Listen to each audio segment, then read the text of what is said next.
Hi everybody, today we're going to talk about how to make a photo collage in Photoshop so that you can then print it out all together, cut it up so that you don't have to take the time to put your photos together. This is assuming you want all the photos flush right against each other like I have on my layout. You could do other ones too, but I'm just going to show you how to do that particular one. So the trick to doing that is relatively simple, and I'm sure there's many ways to do this. This is just my way. The first thing I do is open all my photos. So for this particular example, I'm just going to do 5. So I have a bunch of photos of different orientation. I have a few sideways ones, a few portrait ones, and a few landscape ones. I think I'm going to open another landscape one just so we have a little bit more variety. So here, let's go, and we'll take this one. So there you go. They're all of different. They're all, of the same size. They're 4x6s, either portrait or landscape. So the first thing I'm going to do is open an 8.5 by 11 because this is going to end up being, this is going to end up being an 8.5 by 11 printout. So what I do is I go to my file menu and I say new, and then it brings me this window. So then I can choose my sizes. So I normally actually come here because paper happens to be one of the sizes. So I'll pick US paper, which is 8.5 by 11, 300 resolution. This is important for printing. If you're going to print, which is what I'm going to do, photos, it's important that your resolution be at least 300 dpi, which is pixels per inch. This will make sure your photos print out high quality. I want color, and my background is going to be white. Pretty straightforward. So I hit OK, and then this page opens up. This is actually 8.5 by 11. So the first thing I'm going to do is just attach this. I'm using Photoshop CS4.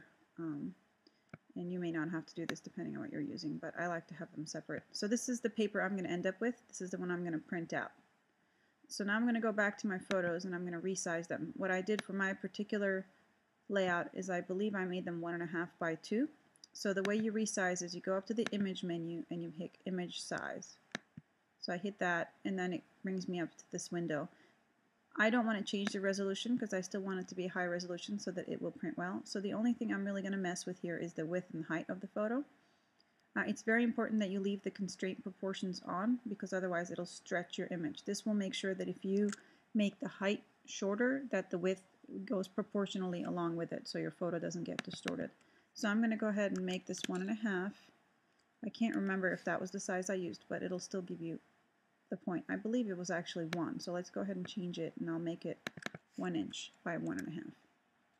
So see how when I change the height to 1, it automatically changed the width to 1.5 so that the photo will stay in proportion. And there it is. It's now smaller.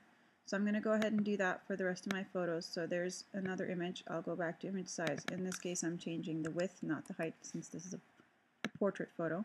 Same thing here, image size, width 1. And then I'll go back and do the other 2 as well, image size 1, and finally the last one, image size. It looks like it was automatically done, so I'm going to go ahead and fix it so it says 301. So that says 1.455, whatever. Don't worry about that too much, it's okay. Alright, so I'll go ahead and hit OK. So now all my photos are small. So the next thing I then do is go up to this particular tool. It's called a Move tool, which will allow me to take this image and drag it into my 8.5 by 11 page. So I click on the Move tool, which allows me to select it. Then I come in here on top of the photo, and you'll see my cursor now looks like a little triangle. So I click on the image and I drag. And as I drag, you should be able to see the ghost of the picture. Here it is. See that? That's the ghost of the picture. So now that I have it down here where my white page is, I can let it go and we'll actually put it on there. It looks pretty small, but that's because I'm at 16% here since this is an 8.5 by 11. If you're worried about being able to see this, you can actually zoom in. You can zoom in using this little tool right here, or if you're on a Mac, you can hit Command plus, which also allows you to zoom in. Sorry, it's Command equals. So see, now I'm at 100% and you can see my image is 1.5 by 1. So I'm just going to go back to zooming out so you can see everything. So here's my first image. Now I'm going to come back here and get my second image, which is this scooter one. I'm still on the Move tool up here. I'm going to click on this image. I'm going to move it down to my page again. Oops, did it too quickly. Now here it is. Now what I do here is I actually basically bring it right up along the other image. And it's important to see this well, so you might want to zoom out here to make sure they're not overlapped. And you can see, it's hard to see because there's a little white piece here, but they are not actually overlapped and there's no space between them either. So now I'm going to go ahead and get my other images. So let's go ahead and get this one where they're playing. I like to make sure that they're not lined up. I think that doesn't look as interesting. So I'll put them in places where they actually stick out a little bit. So I'll line up a corner, but I'll make sure the rest of it is kind of all over the place. So I'm coming back here and taking the other one. Here he is writing his letters, my wonderful boy. And then I'll start something up here. There you go, making sure they're lined up perfectly. You can use the up and down arrows, at least on a Mac, if you want to be more careful about where you line things up. Alright, now let's go pick the last one. And there it is, my little boy playing. And I'll put that one over here. Or maybe over here. Maybe down here? No, that's too boxed up, and this is too boxed up. So if I were doing this just like that, I might put it here.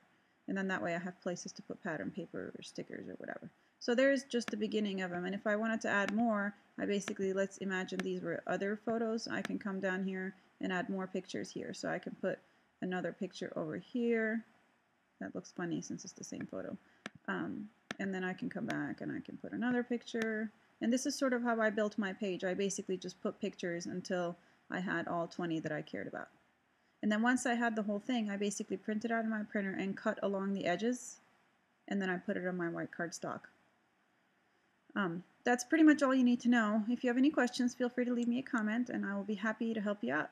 So the last thing I did is just I saved my document. I save as print me, and then I always save in JPEG so that I can print it. Otherwise my photo printer doesn't print. And that's it. Have a great day and thank you for coming to check out my blog on the AMM Blog Hop.